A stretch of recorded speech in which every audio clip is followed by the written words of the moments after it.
Good morning. So in this video, I'm going to discuss about the applications of valence bond theory. First, I will discuss about the application of valence bond theory for the complexes having coordination number 4. So actually, in this topic, we are going to discuss about the hybridization, geometry, and magnetic property of some complexes. Right. So this is example number 1. NiCO 4 times is nothing but tetracarbonyl nickel 0. The IUPAC name of this complex is tetracarbonyl nickel 0 because carbonyl silicon has neutral charge. Carbonyl silicon has neutral charge, so that the oxidation state of nickel also 0 here. Right now here in this complex, the oxidation state of nickel is about 0. Yeah, that's what I have written here. Right now, first I write the electronic configuration of nickel atom. Nickel atomic number is about 28. So its electronic configuration is argon 3d8 4s2.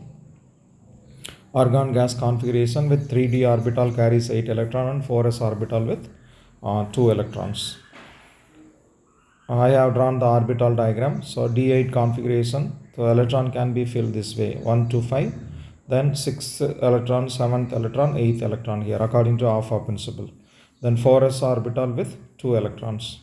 Then here the 4p orbital will be empty without electrons. Right. Now in this complex, the ligand is CO, carbonyl ligand. The nature of carbonyl ligand is a strong field ligand. It is a strong field ligand in the sense it has the ability of pairing up the unpaired electrons. It can cause or it causes pairing up of unpaired electrons. So that in the presence of carbonyl ligand, the electronic configuration of nickel atom becomes this one. Because now here what is happening is the 2 electrons which are present in this 4s orbital are getting paired up with 3d electron. This electron comes over here. The second electron comes over here. But now in presence of the ligand, nickel atom is getting 3d10 configuration. So that now the 4s orbital becomes empty and already 4p orbital is empty, isn't it? Right. Now we have to choose the hybridization, isn't it?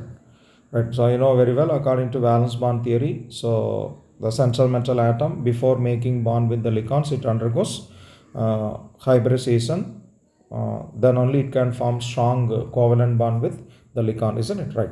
Now in nickel tetracarbonyl complex, the coordination number of nickel atom is about 4. So which means 4 orbitals are required for hybridization. 4 orbitals are required for hybridization. In the previous electronic configuration, you can see s orbital about 1 number and p orbital about 3 number are vacant, isn't it? So that 1 s orbital and 3 p orbital undergoes hybridization, so that the nickel atom follows sp3 hybridization. Okay, it follows what hybridization? sp3 hybridization. Okay, so as a result of sp3 hybridization, nickel atom forms 4 sp3 hybridized orbital. It forms 4 sp3 hybridized orbitals which are equivalent in properties, isn't it?